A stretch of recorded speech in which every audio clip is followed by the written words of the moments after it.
오늘은 로마서 강의 9번째 시간이고, 그리고 로마서 1장 29절 강의 4번째 시간으로서 오늘 읽은 말씀 가운데에서 사기, 속임수에 대해서 우리가 하나님의 말씀을 생각해 보고자 합니다. 지난 시간 동안에 우리는 지속적으로 하나님을 인정하기를 싫어한 결과 상실한 마음대로 하나님께서 내버려 두셨을 때에 합당하지 못한 결과물들이 나온다고 했는데, 그 결과물들에 대해서 1장 29절 말씀을 통해서 생각해 보았습니다. 처음 생각해 본 것이 불의, 추악, 탐욕, 악의에 대해서 생각을 해 보았고, 그리고 두 번째 시간에 시기에 대해서 생각을 해 보았습니다. 그리고 지난 시간에 살인과 분쟁에 대해서 생각을 해 보았고, 오늘 4번째로 사기, 속임수에 대해서 생각을 해 보고자 합니다. 이 사기라고 하는 헬라어 단어를 보면 그 의미가 우리에게 조금 더 쉽게 다가옵니다. 어떤 술수나 술책을 사용해서 공정하지 않은 방법으로 이득을 얻으려고 할 때 이러한 방법들을 사기, 속임수라 이야기를 합니다. 그런데 이 사기, 속임수라는 단어를 사용할 때 바울은 하나님의 마음을 떠난 상태에서 이런 사기, 속임수가 인간의 마음으로부터 나타난다라고 말씀하고 있음에 우리는 주목해야 합니다. 왜냐하면 1장 28절 말씀을 보면 하나님을 인정하기를 싫어한 자들을 하나님께서 상실한 마음대로 내버려 두셨고, 그리고 이로 인해 합당하지 못한 일들이 나타났는데, 그 합당하지 못한 일들의 결과물로서 오늘 사기를 생각해 보아야 하기 때문에 그렇습니다. 예수님께서도 마가복음 7장 20절에서 23절 말씀을 근거해서 보면 사람에게서 나오는 악한 특징들이 있다라고 우리에게 권면하고 계십니다. 그리고 그 특징들을 12가지를 나누어서 말씀을 하시는데, 그 중에 7번째에 해당되는 것이 바로 사기, 속임수입니다. 마가복음 7장 20절에서 23절을 제가 여러분들에게 읽어드리겠습니다. 또 이르시되 사람에게서 나오는 그것이 사람을 더럽게 하느니라. 속에서 곧 사람의 마음에서 나오는 것은 악한 생각, 곧 음란과 도둑질과 살인과 간음과 탐욕과 악독과 속임과 음탕과 질투와 비방과 교만과 우매함이니 이 모든 악한 것이 다 속에서 나와서 사람을 더럽게 하느니라 라고 말씀하고 있습니다. 예수님께서도 인간의 마음에서 나오는 악한 생각들을 12가지로 정리를 해서 우리에게서 말씀하고 계신데, 그 중에서 7번째에 해당하는 항목이 속임수, 사기에 해당이 되어지고, 그리고 예수님께서는 이 사람에게서 나오는 이 악한 생각들로 인해서 그 사람이 더럽게 되어진다라고 말씀하고 있습니다. 그리고 바울 또한 오늘 우리 본문에서 말씀하고 있는 것처럼 하나님을 인정하기 싫어하는 자들의 마음속에서의 특징이 바로 사기, 속임수임을 알 수 있습니다. 자, 그러면 다른 반면으로 인간이 아닌 하나님의 아들 예수 그리스도를 언급할 때에 성경은 어떻게 표현을 합니까? 그 대표적인 예가 베드로전서 2장 21절에서 25절에 예수님에 대해서 사도 베드로가 언급하는 부분이 있습니다. 그런데 이 사도 베드로가 예수님에 대해서 언급을 하고 있는 이 베드로전서 2장 22절 말씀을 보시면 거짓이 없으신 분, 속이지 않으시는 분이라고 설명을 합니다. 조금 더 구체적으로 생각을 해보면 베드로전서 2장 21절에 사도 베드로는 우리에게 이렇게 언급합니다. 이를 위하여 너희가 부르심을 받았으니 그리스도도 너희를 위하여 고난을 받으사 너희에게 본을 끼쳐 그 자취를 따라오게 하셨느니라. 예수님께서도 우리에게 본이 되셔서 예수 그리스도를 따라오게 하셨다는 겁니다. 그러면서 베드로는 예수님의 특징을 6가지로 구분을 해서 이야기를 하는데, 그 첫 번째가 그는, 예수 그리스도는 죄를 범하지 아니하시고로 시작이 되어집니다. 우리가 잘 알고 있는 바와 같이 예수님께서는 인간의 육신의 몸으로, 마리아의 몸으로 이 땅에 태어나셨지만 죄가 없으신 분이십니다. 또한 이 땅의 삶을 살아가시는 동안 죄와 관련이 있다기보다 죄인들을 구원하시기 위해서 이 땅에 오신 그리스도이십니다. 그러므로 베드로는 이렇게 이야기를 하는 겁니다. 그는 죄를 범하지 아니하시고, 그리고 두 번째, 인간의 특징과 전혀 다른 특징을 이야기하는데, 그 특징을 보면 그 입에 거짓도 없으시며 라고 2장 23절에 말씀하고 있습니다. 예수님께서 예수님을 베드로가 설명하면서 죄가 없으신 분, 그리고 우리를 구원하신 분, 바로 이렇게 설명하실 것 같은데 그렇게 설명하지 아니하고 죄가 없으시면서 그 입술에 거짓이 없으신 분이라고 언급을 하는 것은 이 속임수, 사기라고 하는 것이 당시 1세기의 사람들에게서 얼마나 소중한, 얼마나 중요한 기독교의 덕목 가운데 하나였는지를 생각하게 합니다. 또한 24절 말씀을 보면 욕을 당하시되 맞대어 도리어 욕하지 아니하시고 고난을 당하시되 위협하지 아니하시고 오직 공의로 심판하시는 이에게 부탁하시며 친히 나무에 달려 그 몸으로 우리의 죄를 담당하셨느니라 라고 베드로는 우리에게 예수 그리스도를 언급하고 있습니다. 이 말씀을 근거해서 보면 예수님의 중요한 특징 가운데에서 죄가 없으신 분, 그리고 우리를 구원하신 분, 이 특징들 이외에 아주 중요한 특징이 있는데 예수 그리스도는 그 입에 거짓이 없으신 분이라는 겁니다. 이로 인해서 예수님께서 말씀하시는 그 말씀을 통하여 구원을 얻고 그 말씀의 능력이 나타나게 되어집니다. 자, 한번 생각해 보십시오. 한 사람이 거짓을 행하며 또 한 사람이 그 입술로 진리를 말한다면 듣는 사람들이 거짓을 들어야 합니까? 진리를 들어야 합니까? 달리 이야기를 하면 이 사람이 이야기를 지속적으로 하고 있을 때, 거짓과 진리를 함께 이야기하고 있을 때 이 사람을 전적으로 신뢰할 수 있습니까? 없습니까? 없습니다. 전혀 그렇게 할 수 없습니다. 왜 그렇습니까? 그 입술에 거짓이 있기 때문에 그렇습니다. 예수님은 하나님의 아들이시고 그리고 우리를 구원하신 구속자이십니다. 그 예수 그리스도의 특징을 베드로가 언급을 하면서 죄가 없으신 분, 이건 너무나 당연한데 그 두 번째 특징으로 그 입술에 거짓이 없으신 분이라고 언급을 하는 부분은 우리에게 충격적으로 다가옵니다.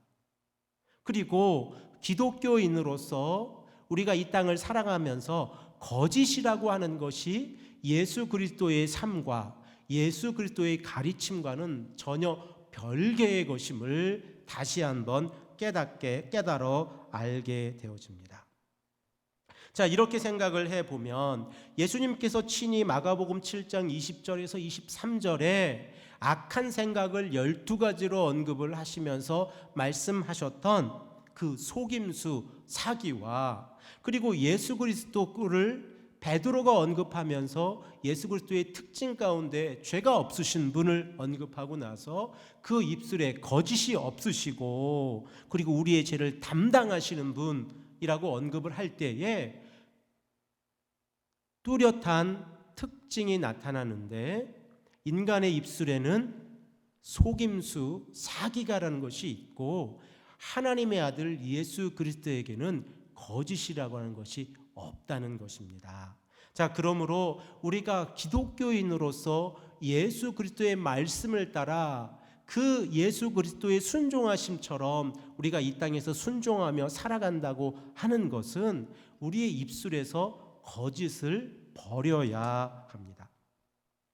이러한 거짓을 버리는 것은 이 땅에서 우리가 무엇인가 새로운 생각과 새로운 가치관을 가지고 살아가야 함을 의미합니다. 살다 보면 어린 아이들에게 정직해야 한다.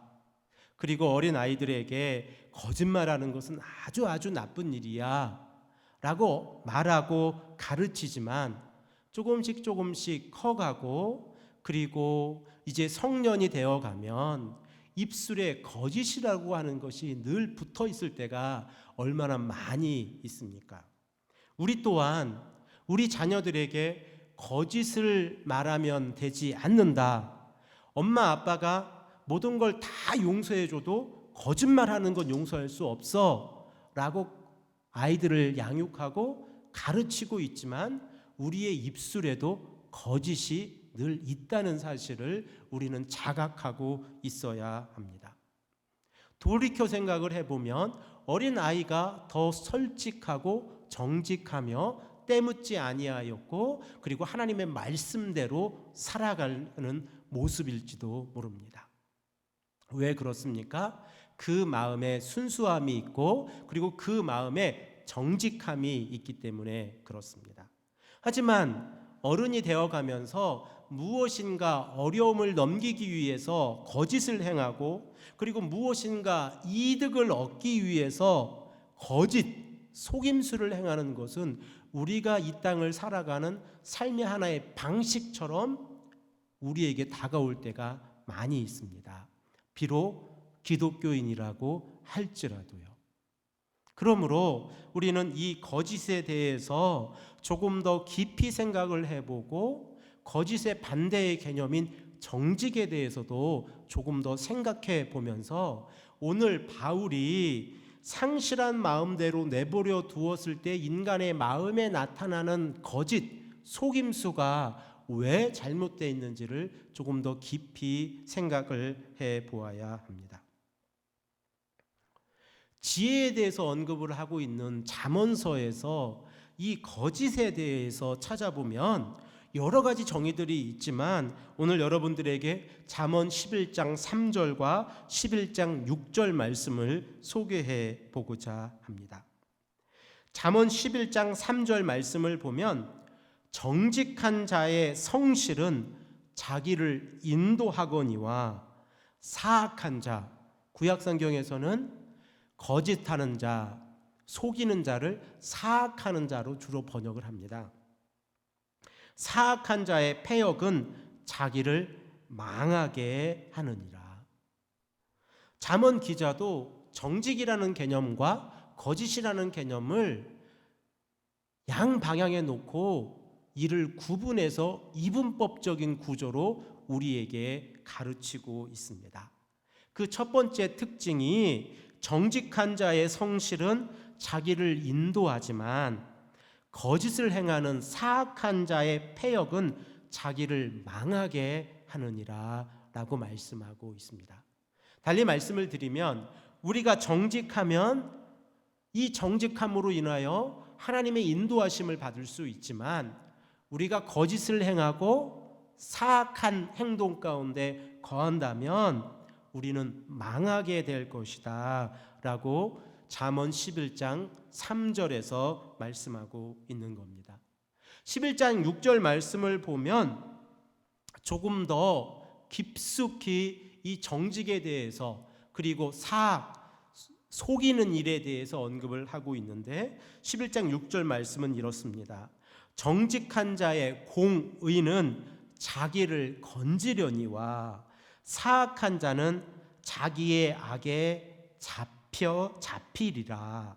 달리 말씀을 드리면 사악한 자는 자기의 생각에 걸려 넘어지게 될 것이다 라고 언급을 하고 있습니다. 잠언 11장 6절 말씀을 생각을 해보면 결국 우리가 거짓을 행하고 그리고 우리가 사악한 일 가운데 도모하고 있다면 우리는 우리가 거짓을 행하는 그 거짓을 행하는 행위 그 자체 때문에 넘어질 것이고 그리고 망하게 될 것이다 라고 말씀을 하고 있는 것입니다. 잠언 22장 12절 말씀을 보면 하나님께서는 이렇게까지 이야기를 하십니다. 여호와의 눈은 지식 있는 사람을 지키시나 하나님을 아는 지식을 있는 사람들을 지키시나 사악한 사람의 말은 패하게 하시느니라. 하나님께서 하나님을 아는 지식을 가지고 정직하게 살아가는 자들을 지켜주신다는 겁니다. 하지만 사악한 사람들, 속이는 사람들은 결국 패하게 될 것이다 라고 우리에게 말씀하고 있습니다. 그러면 이 사기, 속임의 반대말로서 정직에 대해서도 우리는 조금 더 생각을 해 보아야 합니다. 먼저 기독교인들이 성경 앞에서 그리고 하나님 앞에서 정직해야 한다는 사실은 누구에게 물어봐도 이견이 없습니다. 그리고 그 정직이 하나님 앞에서 우리들의 삶의 원칙이 되어야 한다는 부분도 서로에게 이견이 없습니다. 그리고 우리가 그 정직을 지켜야 한다라고 이야기할 때도 이견은 없습니다. 그런데 이렇게 정답만 얘기할 것이 아니라 우리가 우리의 삶 가운데에서 정직이 위협당할 때 내가 거짓말을 할 수밖에 없는 상황이 발생했을 때 우리는 어떻게 행동하고 그리고 어떠한 생각을 가지고 바르게 살아가는 것이 옳은가, 이 부분도 한 번 더 생각을 해 보아야 합니다. 오늘 함께 읽은 로마서 1장 29절에서 나오고 있는 이 사기, 돌로스라고 하는 단어를 제가 설명해 드린 바와 같이 술수나 술책 또는 공정하지 않은 방법으로 이득을 행하려고 하는 행위가 바로 속임이고 사기이고 거짓입니다.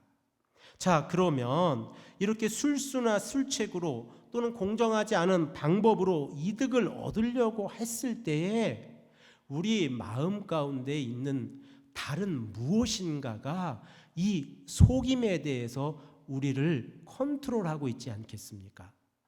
달리 말씀을 드리면 우리의 입술 가운데 정직한 말이 나가지 아니하고 거짓말이 나가려고 할 때에 우리 마음 안에 하나님이 계십니까? 아니면 다른 그 무엇이 있습니까? 라고 하는 질문입니다. 그 질문에 우리는 이렇게 대답해 볼 수 있습니다. 그 거짓 속임수 뒤에 욕심이라는 단어가 숨어 있다는 사실을 깨달아 알아야 합니다. 결국 욕심이라는 단어와 정직이라는 단어를 바꾸면 사기라고 하는 단어를 만들어내는 겁니다. 달리 말씀을 드리면 정직을 인간의 욕심에 팔아 넘기면 사기꾼이 되어지는 겁니다. 그런데 우리가 살아가다 보면 여러 가지 신뢰로 이 정직의 문제로 인해서 어려움을 당할 때가 많이 있지 않습니까? 우리 마음 안에 욕심이라는 것이 지속적으로 있고 그리고 그 욕심이라고 하는 것이 우리 마음 안에 갈등하고 있을 때에 내 마음 안에 다른 한편에서 들고 있는 생각이 거짓을 말하는 겁니다. 그리고 그 거짓을 말해서 자신의 의견을 정당화시키는 겁니다. 이렇게 해서 거짓을 정직으로 포장하고 내가 이득을 얻으려고 하는 거, 이것이 나쁘다고 성경은 지속적으로 이야기하고 있는 것입니다.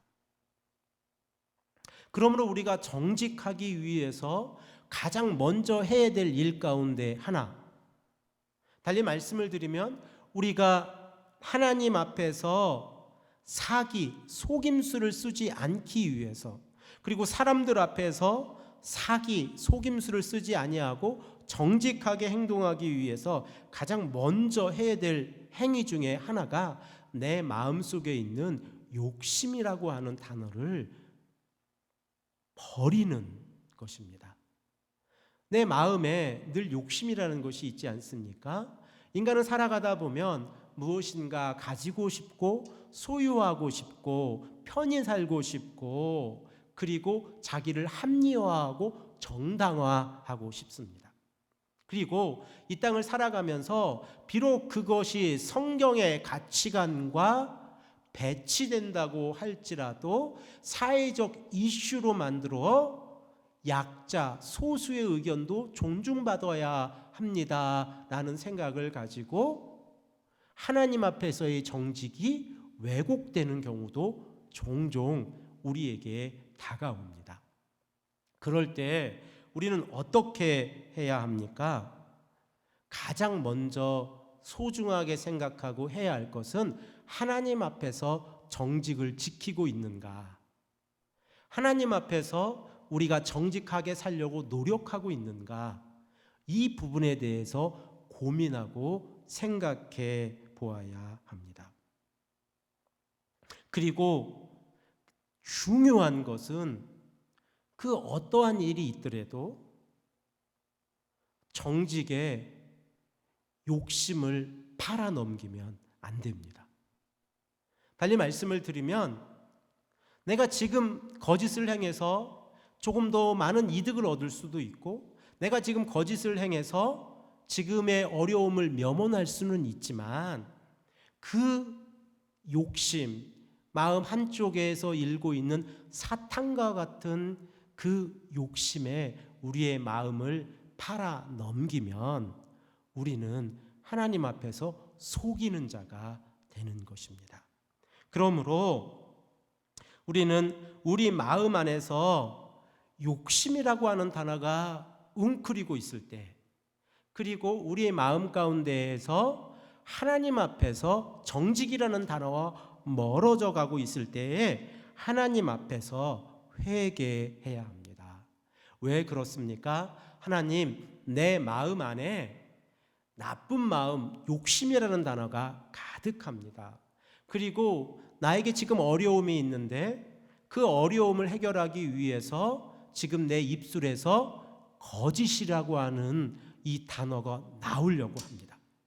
목구멍까지 올라와 있습니다. 이제 말만 하면 됩니다. 시나리오는 이미 다 짜놨습니다. 아무도 모를 겁니다. 이러한 마음들이 날마다 우리 마음 안에 있다는 겁니다. 이럴 때 가장 먼저 해야 할 것은 하나님 앞에 나와 회개하는 겁니다. 그리고 하나님, 나의 마음 가운데 정직한 영을 허락하여 주시옵소서. 내가 그리스도인으로 살아가기를 원하고 천국을 향해 걸어가기를 원하는데 내 마음에 욕심이 있고 거짓이 있습니다. 그러니 나를 용서하시고 내 마음 안에 정직한 영을 허락해 주시옵소서. 이렇게 기도해야 합니다. 이렇게 기도해야 할 사람들은 아마 이 땅을 살아가는 모든 사람들일 겁니다. 제가 아이들을 가르치면서 종종 묻습니다. 얘들아, 혹시 아직 이 땅을 살아가면서 거짓말을 한 번도 안 해본 사람 손 좀 들어봐. 이러면 그래도 원이 종종 손을 들어요. 아직 마음이 순수하고 거짓말을 하면 엄마한테 혼나고 아빠한테 혼난다는 걸 잘 알고 있는 거죠. 그래서 거짓말을 하기보다는 잘못했다고 말하는 것이 조금 더 바른 선택인 걸 아는 겁니다. 왜요? 상과 벌이 어떻게 되어지는지 경험으로 알았기 때문에. 자, 그러면 이제 그레이드 1이 아니라 그레이드 한 3나 5나 6 정도 되면 어떻습니까? 아무도 손을 안 들지요. 아무도 거짓말을 안 했다고 언급하지 않습니다. 왜요? 그 마음 안에 어떻게 하면 안 혼나고 어떻게 하면 혼나는지를 이미 마음속에 가치관으로, 생각으로, 기준으로 알고 있습니다. 그래서 거짓을 행해서 그 순간을 넘기면 혼나는 대신 좋은 일이 있을 수 있다는 그런 경험들이 있는 겁니다. 그런데 목사인 제가 물으니 거짓말을 안 했다고 말하기는 어렵고 하나님의 말씀을 따라 살아간다고 하는데 거짓말을 했다고 말하기도 어렵고, 그런데 아직 아이들이 어리다 보니까 대부분 손을 듭니다. 저는 거짓말을 했습니다. 엄마에게 거짓말을 해봤고 아빠에게 거짓말을 해봤습니다. 사실 이런 아이들이 더 정직한 것이지요. 이제 미들스쿨에 들어가고 준영이 하원이 나이 또래가 되어지고 그리고 이제 하이스쿨로 넘어가면 어떻게 하면 이 어려움에서 벗어날지 머릿속에 계산이 다 있습니다. 그래서 이 순간에 어떻게 하면 벗어날지를 아는데 우리 준영이하고 하원이는 꼭 기억해야 될 것이 엄마 아빠는 그런 시간을 다 보냈다는 겁니다. 그래서 거짓말을 하면 알고 있는데 참을 뿐이라는 것을 꼭 둘은 기억하기를 바랍니다. 엄마하고 아빠가 너희들 머리 꼭대기에 있습니다. 아직은. 이 사실을 잊어버리면 반찬이 달라지고 그리고 혼나는 횟수가 많아지고 그리고 살아가기가 할머니 할아버지 말고는 사랑을 받을 대상이 없어질 수도 있습니다. 꼭 명심해야 합니다. 자, 그럼 어른들 얘기를 한번 해보십시오. 어른들은 어떻습니까? 조금 넘어갈 수 있지 않습니까? 이렇게 생각하는 경우가 종종 있습니다. 하지만 어른들은 교육을 받은 자들입니다. 어떠한 교육이요? 신앙교육과 인격교육을 받은 분들입니다. 그리고 이것이 잘못됐는지 잘 됐는지를 아는 분입니다. 그런데 거짓 앞에서, 욕심 앞에서 자신의 모습이 너무 쉽게 무너져 가는 것을 우리는 너무너무 자주 발견하게 되어집니다. 그럴 때 어떻게 해야 합니까? 회개해야 합니다. 그리고 가장 먼저 해야 될 것은 하나님, 나에게 정직한 영을 허락해 주십시오. 하나님, 내가 하나님 앞에서 정직하기를 원합니다. 라고 하는 기도가 먼저일 것입니다. 이렇게 지속적으로 기도한다고 할지라도 거짓은 아주 달콤해서 사탄의 유혹으로 우리에게 다가옵니다. 그리고 우리가 이 거짓을 행하려고 했을 때 바로 그 순간 우리는 하나님을 인정하지 않게 되어집니다. 어떻게 하나님 앞에서 하나님을 인정하면서 거짓을 행할 수 있겠습니까? 그럴 수 없으므로 우리 입술에서 거짓을 행한다고 하면 지금 내 입술에서 하나님은 살아계신 분이 아니다 라고 언급하고 있고 말하고 있는 것입니다. 그러므로 만일 우리가 이 땅을 살아가면서 거짓을 행할 일이 있다고 하면 하나님 앞에 회개하는 것은 반드시 선행되어져야 합니다. 그리고 나서 내가 거짓말을 행한 그 대상에게도 우리가 직접 찾아가서 또는 전화로, 좀 너무 어려우면 이메일이나 편지로 자신의 잘못에 대해서 언급하고 그리고 잘못을 인정해야 합니다. 이것이 예수님께서 산상수훈을 통해서 우리에게 가르치시는 말씀입니다. 마태복음 5장 23절 말씀, 24절 말씀을 읽어보면 이렇습니다. 그러므로 예물을 제단에 드리려다가 거기서 내 형제에게 원망 들을 만한 일이 있는 것이 생각나거든. 그리고 나서 예수님은 우리에게 회개하라 이렇게 언급하지 않으십니다. 어떻게 언급하세요? 24절 말씀을 보면 예물을 제단 앞에 두고 먼저 가서 형제와 화목하고 그 후에 와서 예물을 드리라. 우리가 거짓으로 인해서 상대를 어렵게 하고 힘들게 했을 때에 기독교인들이 실수하는 가장 큰 실수 중에 하나가 하나님께 회개하면 된다는 겁니다. 그래서 거기에서 끝이 나버립니다. 나 하나님께 회개했으니까 나는 이제 자유로운 사람이 됐습니다. 거짓으로부터 자유롭게 되어졌습니다. 왜요? 하나님께서는 우리의 모든 죄를 용서하시는 분이시기 때문에 나는 하나님 앞에 용서함을 받았으니 이제 나는 자유롭게 되어졌습니다. 자, 이런 경우에 우리는 마태복음 5장 23절과 24절 말씀을 다시 읽어야 합니다.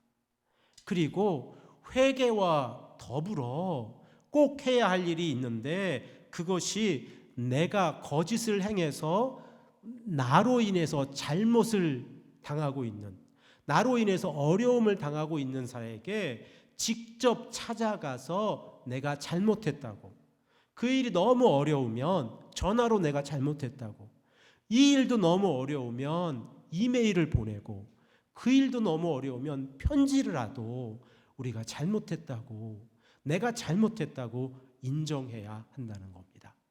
꼭 이 두 가지가 선행되어야 합니다. 그리고 예수님께서는 어떻게 말씀하십니까? 먼저 가서 형제와 화해하고 그리고 예물을 가지고 와서 나에게 드려라. 그러지 않으면 너가 아무리 월삭을 드리고 11조를 드리고 감사헌금을 드리고 예배를 드린다고 할지라도 받지 않겠다. 이 말씀이 마태복음 5장 23절 24절 말씀이지 않습니까? 또한 이사야서에서도 동일하게 우리에게 말씀하고 있지 않습니까? 자, 그러면 그 다음을 생각해 보십시오. 자신의 잘못을 상대에게 이야기하면 비판의 대상이 됩니다. 그렇지 않습니까? 내가 이러이러한 잘못을 행했으니 나를 용서해 주십시오 라고 말을 하면 그 일로 인해서 상대가 어려움을 당했기에 비판의 대상이 되는 것은 너무나도 당연한 이치입니다. 왜요? 내가 거짓을 행하지 아니했으면 상대가 어려움을 당하지 아니하였을 것인데 내가 거짓을 행해서 상대가 어려움을 당했기 때문에 그렇습니다. 또한 심한 경우에는 그 자신이 잘못했다는 이 말을 함으로써 어떻게 되어집니까? 어려움을 당할 수도 있습니다. 경찰이 올 수도 있고요. 또는 벌금을 물어야 될 경우도 있고요. 여러 가지 일들이 발생할 수 있습니다. 그런데 이 부분은 우리가 동전의 한 면만을 바라보고 있는 겁니다. 내가 거짓을 행했다고, 내가 잘못했다고 말하는 것이 상대가 나를 비판하는 대상이 될 수 있다는 부분만을 나는 지금 생각하고 있고, 그리고 이 자리에서 피하려고 노력하고 있는 것입니다. 자, 바꾸어 생각해 보십시오.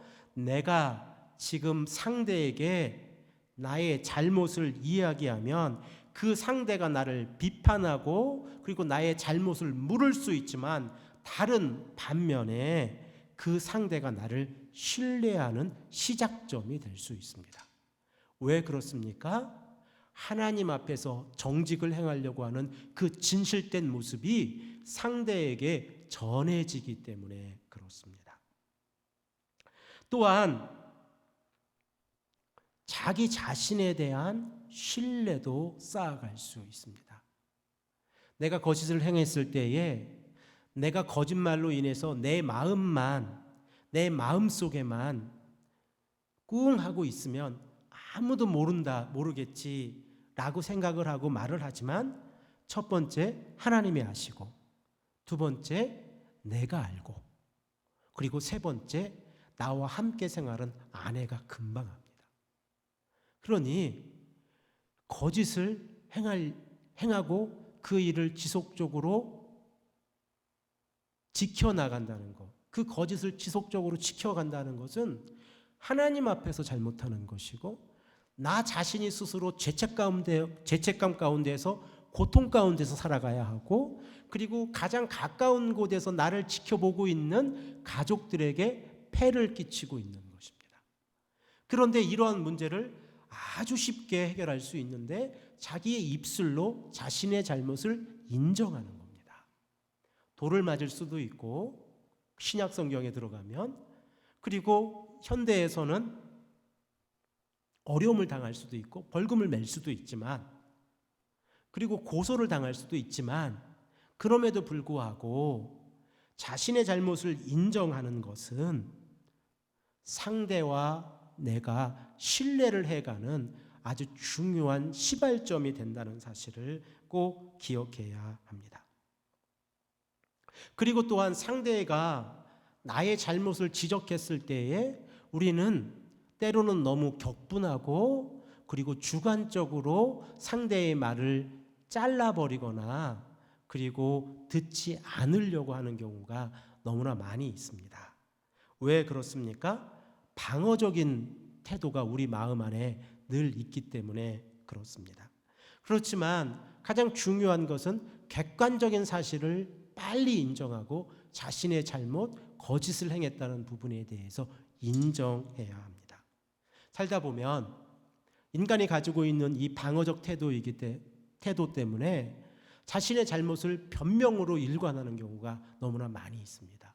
하지만 이 방어적인 태도는, 우리가 이 방어적인 태도를 지속적으로 해갈 때 우리는 창세기 3장 11절에서 12절에 아담과 하와가 하나님 앞에서 죄를 짓고 나서 아담이 하나님께 어떻게 이야기하고 있는 이 부분을 생각해 보고, 방어적 태도가 지속적으로 나에게 있다면 나는 지속적으로 예수 그리스도를 따라가는 삶이 아니라 아담의 삶을 따라가고 있다라고 하는 것을 인정할 수밖에 없습니다. 창세기 3장 11절 12절에 어떻게 기록하고 있습니까? 이르시되 누가 벗었음을 내게 알렸느냐? 내가 내게 먹지 말라 명한 그 나무의 열매를 내가 먹었느냐?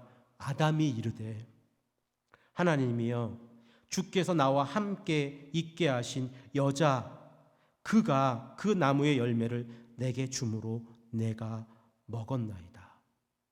사실 이 부분에서 성경을 다시 쓸 수 있다고 하면, 아담이 다시 행동한다고 하면, 하나님 내가 잘못했습니다, 하나님께서 절대 가까이도 가지 말고 절대 과일의 열매를 먹으면 안 된다고 말한 그 선악과를 내가 먹었습니다 라고 인정했으면 인류의 역사가 아주 달라졌을 수도 있지 않았을까 하는 생각을 해봅니다. 하지만 이미 우리에게는 이 사실이 성경을 통해서 다가오고 있고, 그리고 우리가 이 땅을 살아가면서 방어적인 태도가 나왔을 때 나는 아담의 사람으로 그 피를 지속적으로 내 안에서 행하고 있구나라고 우리는 스스로 인정할 수밖에 없습니다. 그러면 어떠한 것이 그리스도의 사람입니까? 자신의 잘못을 인정하는 겁니다. 그 순간이 어렵지만, 그리고 자신의 잘못을 인정하는 게 어렵지만, 하나님 앞에서 정직하기 위해서 방어적 태도를 버리고 자신의 잘못을 인정할 때 상대가 나를 신뢰하게 되고, 이 신뢰가 기독교인으로서의 삶으로 우리를 이끌어갈 수 있다는 겁니다. 결국 정직은 구원받은 성도가 하나님의 생각으로 세상을 살아가는 하나의 방식입니다. 반면에 속이고 사기를 치는 것, 그리고 구약 성경에서 말하는 사악한 자, 즉 다른 사람을 속이는 이 행위는 죄악의 방식입니다. 그러면 정직의 기준은 무엇이어야 합니까? 성경이어야 합니다. 우리의 믿음의 기준은 무엇이어야 합니까? 성경이어야 합니다. 그 성경을 의지하고 그 성경을 읽고 따라가는 우리들이 하나님 앞에서 정직하고 그 말씀을 신뢰할 때에 우리는 이 땅에서 빛과 소금의 역할을 할 수 있습니다. 시편 33편 4절 말씀을 보면 이 정직한 자에 대해서 하나님께서 어떻게 보장해 주실지에 대해서 말씀을 하시는데, 그리고 또한 하나님께서 어떠한 분이신지에 대해서 이야기를 하시는데 33편 4절 말씀을 제가 읽어보겠습니다. 여호와의 말씀은 정직하며 그가 행하시는 일은 다 진실하도다. 여호와의 말씀은 정직하다. 이 말씀은 우리가 성경으로 읽고 있는 하나님의 말씀은 정직함으로 그 말씀을 지켜 우리가 순종하고 나아갈 때에 우리는 진리 가운데에서 살아간다는 사실을 깨달아 알아야 합니다. 또한 잠언 12장 5절 말씀을 보면 의인의 생각은 정직하여도 악인의 도모는 속임이니라. 즉 의인의 생각은 정직하지만 악인의 가장 큰 특징 중에 하나는 다른 사람을 속이는다라고 말씀하고 있습니다. 우리가 이 땅을 살아가면서 정직하는 거 이거 그렇게 쉽지는 않습니다. 정직하면 정말 많은 손해들을 우리에게 다가올 수도 있습니다. 그런데 한번 생각해 보십시오. 이 시대를 살아가는 기독교인들은, 그리고 특별히 우리 한국 기독교의 모습을 보면 우리는 교회가 사회의 정의를 말하는 시대가 아니라 사회가 교회의 정의를 말하는 시대 가운데 살아가고 있습니다.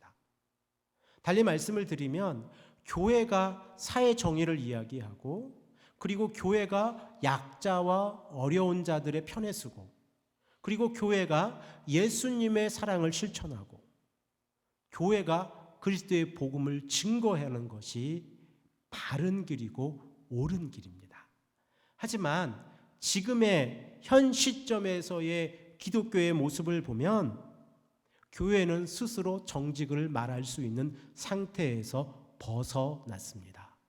왜 그렇습니까? 이미 너무나 많은 거짓들로 인해서 기독교의 기본 진리인 예수 그리스도의 사랑이 더럽혀지고 있기 때문에 그렇습니다. 왜 그렇습니까?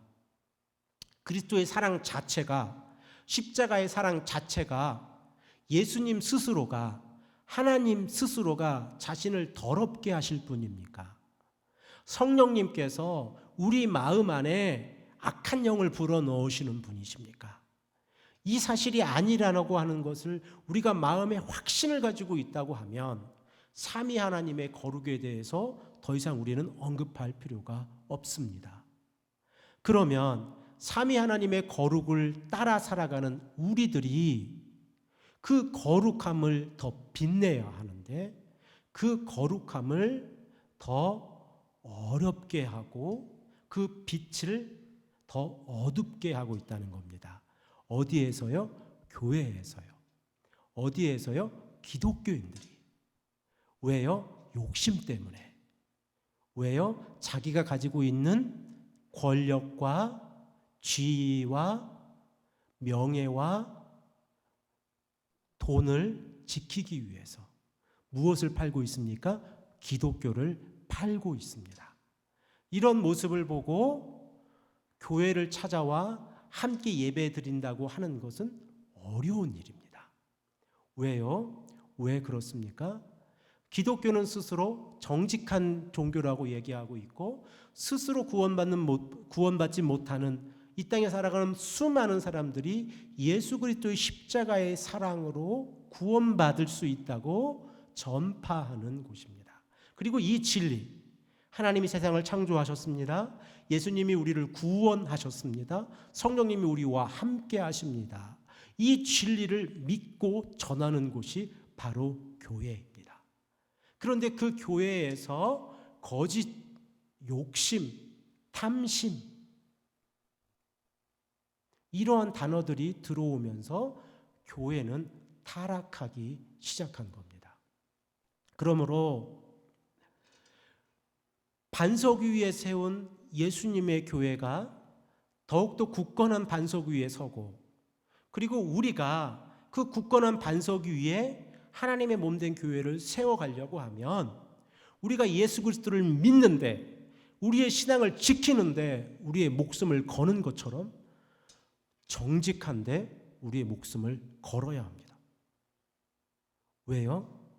우리가 한 모습으로 예수 그리스도를 위해서 우리의 목숨을 건다고 말하지만, 욕심이라는 단어와 권력과 돈과 명예라는 단어 때문에 기독교의 어떠한 무엇인가의 진리가 오용되어진다고 하면 우리는 바른 기독교인으로 살아갈 수 없기 때문에 그렇습니다. 그러므로 오늘 본문 말씀에서 사기, 이 거짓을 바울이 상실한 마음으로, 마음 가운데 나타나는 인간의 현상으로 언급하고 있는 것은 너무나 당연한 이치입니다. 하나님을 인정하지 아니하는 자들, 그리고 악한 생각으로 가득한 자들의 마음속 깊은 곳에서 나오는 것이 바로 이 사기, 욕심이라는 사실을 꼭 깨닫고, 저를 포함해서 우리 모두가 밀턴 한인 장로교회에서 신앙생활을 하는 모든 분들에게, 그리고 장래에 이 교회에 와서 하나님을 예배하고 하나님을 경배하는 그 모든 분들에게 밀턴 한인 교회는 정직한 교회야. 밀턴 한인 장로교회를 가면 하나님이 누구인지 만날 수 있어. 밀턴 한인 장로교회 성도들은 다른 성도들과 좀 달라. 물론 이 세상을 살아가는 모든 성도들이 다 이러한 생각 가운데 살아가야 하지만, 이러한 마음으로 우리가 살아가야 합니다. 그러므로 오늘 집에 가시면 가장 먼저 이렇게 해 보십시오. 내가 거짓말한 거 이러한 것이 있으니 용서해 주십시오. 이렇게 제안해 보는 겁니다. 그리고 지금 나에게 거짓으로 말한 거 많이 있을 텐데 내가 지금 듣고 모든 걸 다 용서할 테니 우리 노력해 봅시다. 내일 아침에 또 거짓말 할 수도 있는데 노력해 봅시다. 이렇게 도전하고 이렇게 실천해 나갈 때 우리 마음 안에 그리스도의 사랑이 있지 않겠습니까? 우리의 마음 안에 하나님이 살아계시다고, 예수님 믿어야 천국에 갈 수 있다고, 그것 때문에 우리 생명 걸을 수 있다고, 세상의 욕심대로 살지 않겠다고 말할 수 있지 않겠습니까? 여기에 진리가 있습니다. 그리고 그 진리에 여러분들을 초대합니다. 함께 어렵지만 힘들겠지만 걸어갑시다. 그리고 힘들어 넘어지면 또 함께 한 번 더 웃어주고, 한 번 더 안아주고, 한 번 더 사랑한다고 말하고, 한 번 더 용서한다고 말하고, 그렇게 할 때 우리 안에 그리스도께서 살아 움직이지 않겠습니까? 이 자리에 여러분들을 초대합니다. 저 또한 함께 초대합니다. 기도하겠습니다. 아버지 하나님, 감사합니다. 오늘 인간이 가지고 있는 이 거짓에 대해서, 다른 사람을 속이려고 하는 이 마음에 대해서 생각해 보았습니다. 인간의 힘으로는 스스로 이 죄악된 모습으로부터 벗어날 수가 없습니다. 하나님, 예수 그리스도를 이 땅에 보내주셔서 우리를 구속해 주셨는데, 그 십자가의 보혈이 아니고는, 그 성령의 능력이 아니고는 우리가 이 죄악에서 벗어날 수가 없습니다. 우리를 용서하여 주시옵소서. 그리고 우리가 정직하도록 노력하게 하여 주시옵소서. 감사드리며 사랑이 많으신 예수님의 이름으로 간절히 기도합니다.